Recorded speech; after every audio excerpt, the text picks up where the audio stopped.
may na-meet po kaming isang company from Japan. Dito po magsisimula yung kwento ni Kanzen.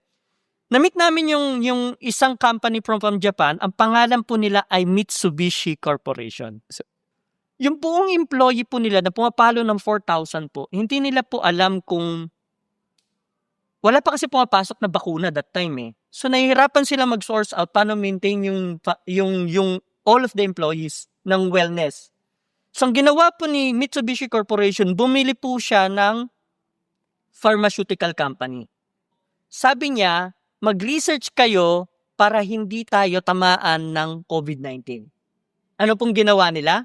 Na-discover po nila ang postbiotic. Ang ginawa po namin, pinapainom po namin yung nanay ko ng Kanzen na, buo na siya, na-formulate na siya na Kanzen. October of 2024, nadulas po sa banyo yung nanay ko.